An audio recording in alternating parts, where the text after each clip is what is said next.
ನಟ ದರ್ಶನ್ ಅಂಡ್ ಗ್ಯಾಂಗ್ನಿಂದ ಭೀಕರ ಹೊಡೆತಗಳಿಂದ ಚಿತ್ರಹಿಂಸೆ ಅನುಭವಿಸಿ ಕೊಲೆಗೀಡಾದ ರೇಣುಕಾಸ್ವಾಮಿಯೊಬ್ಬರ ಚಿತ್ರದುರ್ಗದ ಸಮಾಧಿಯನ್ನು ಕಿಡಿಗೇಡಿಗಳು ಧ್ವಂಸಗೊಳಿಸಿದ್ದಾರೆ. ರೇಣುಕಾಸ್ವಾಮಿಗೆ ಸತ್ತ ಮೇಲೂ ನೆಮ್ಮದಿಯಾಗಿರಲು ಬಿಡದ ಡವಿಲ್ ಗ್ಯಾಂಗ್ ಪತ್ತೆಗೆ ಪೊಲೀಸರು ಮುಂದಾಗಿದ್ದಾರೆ.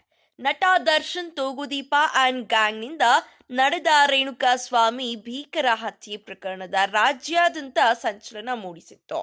ನ್ಯಾಯಾಲಯದಲ್ಲಿ ಕೊಲೆ ಪ್ರಕರಣದ ವಿಚಾರಣೆ ನಡೆಯುತ್ತಿರುವಾಗಲೇ ಇದೀಗ ರೇಣುಕಾಸ್ವಾಮಿ ಸಮಾಧಿಯನ್ನೇ ಧ್ವಂಸಗೊಳಿಸಿರುವ ಅಮಾನವೀಯ ಘಟನೆ ಚಿತ್ರದುರ್ಗದಲ್ಲಿ ವರದಿಯಾಗಿದೆ. ಚಿತ್ರದುರ್ಗದ ಲಕ್ಷ್ಮೀಪುರ ರುದ್ರಭೂಮಿಯಲ್ಲಿರುವ ರೇಣುಕಾಸ್ವಾಮಿ ಸಮಾಧಿಯ ಮೇಲಿನ ನಾಮಫಲಕವನ್ನು ಕಿಡಿಗೇಡಿಗಳು ಪುಡಿ ಪುಡಿ ಮಾಡಿದ್ದಾರೆ.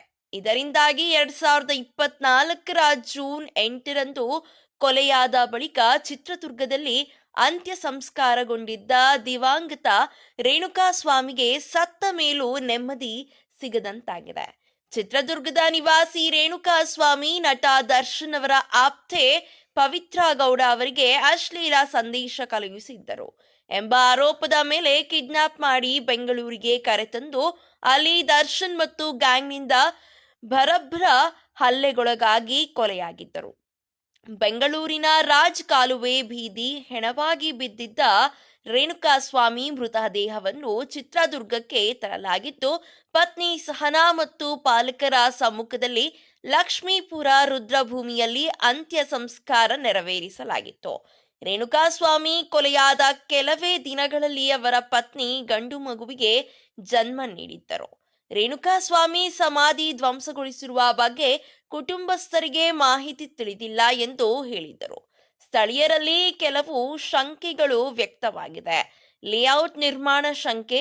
ರುದ್ರಭೂಮಿ ಬಳಿ ಲೇಔಟ್ ನಿರ್ಮಾಣ ಕಾರ್ಯ ನಡೆಯುತ್ತಿದ್ದು, ಈ ವೇಳೆ ರೇಣುಕಾಸ್ವಾಮಿ ಸಮಾಧಿಗೆ ಧಕ್ಕೆ ಆಗಿರುವ ಸಾಧ್ಯತೆ ಇದೆ ಎಂದು ಹಲವರು ಶಂಕಿಸಿದ್ದಾರೆ. ಕಿಡಿಗೇಡಿಗಳ ಕೃತ್ಯ, ಇಲ್ಲವೇ ನಟ ದರ್ಶನ್ ಅಭಿಮಾನಿಗಳು ಅಥವಾ ದ್ವೇಷ ಸಾಧಿಸಲು ಬಯಸುವ ಕೆಲವು ಕಿಡಿಗೇಡಿಗಳು ಡೆವಿಲ್ ಸಿನಿಮಾ ಬಿಡುಗಡೆಗೂ ಮುನ್ನ ಪ್ರಚಾರದ ಗಿಮಿಕ್ ಉದ್ದೇಶದಿಂದ ಈ ಕೃತ್ಯ ಎಸಗಿರುವ ಸಾಧ್ಯತೆಯನ್ನು ತಳ್ಳಿ ಹಾಕುವಂತಿಲ್ಲ. ರೇಣುಕಾಸ್ವಾಮಿ ಸಮಾಧಿಯನ್ನು ಯಾವ ಕಾರಣದಿಂದ ಧ್ವಂಸ ಮಾಡಲಾಗಿದೆ ಎಂಬುದು ಸ್ಪಷ್ಟವಾಗಿಲ್ಲವಾದರೂ ಈ ಘಟನೆಯು ರೇಣುಕಾಸ್ವಾಮಿ ಕುಟುಂಬಕ್ಕೆ ಮತ್ತೊಂದು ಆಘಾತ ತಂದಿದೆ. ಚಿತ್ರದುರ್ಗ ನಗರ ಠಾಣೆ ವ್ಯಾಪ್ತಿಯಲ್ಲಿ ಈ ಘಟನೆ ನಡೆದಿದ್ದು, ಪೊಲೀಸರು ಸೂಕ್ತ ತನಿಖೆ ನಡೆಸಿ ಸಮಾಧಿ ಧ್ವಂಸಗೊಳಿಸಿದವರ ವಿರುದ್ಧ ಕ್ರಮ ಕೈಗೊಳ್ಳಬೇಕಿದೆ ಎಂಬುದರ ಸಾರ್ವಜನಿಕ ಆಗ್ರಹವಾಗಿದೆ. ಸದ್ಯ ನ್ಯಾಯಾಲಯದಲ್ಲಿ ರೇಣುಕಾಸ್ವಾಮಿ ಕೊಲೆ ಪ್ರಕರಣದ ಟ್ರಯಲ್ ನಡೆಯುತ್ತಿದ್ದು, ಕುಟುಂಬಸ್ಥರಿಗೆ ನ್ಯಾಯ ಸಿಗುವ ನಿರೀಕ್ಷೆ ಇತ್ತು. ಆದರೆ ಈ ಅಮಾನವೀಯ ಘಟನೆಯಿಂದಾಗಿ ಮೃತರ ಕುಟುಂಬಸ್ಥರ ದುಃಖ ಇಮ್ಮಡಿಯಾಗಿದೆ. ಇದರ ಬಗ್ಗೆ ನಿಮ್ಮ ಅನಿಸಿಕೆ ಏನು? ಕಮೆಂಟ್ ಸೆಕ್ಷನ್ ನಲ್ಲಿ ಕಮೆಂಟ್ ಹಾಕುವುದರ ಮೂಲಕ ನಮಗೆ ತಿಳಿಸಿ.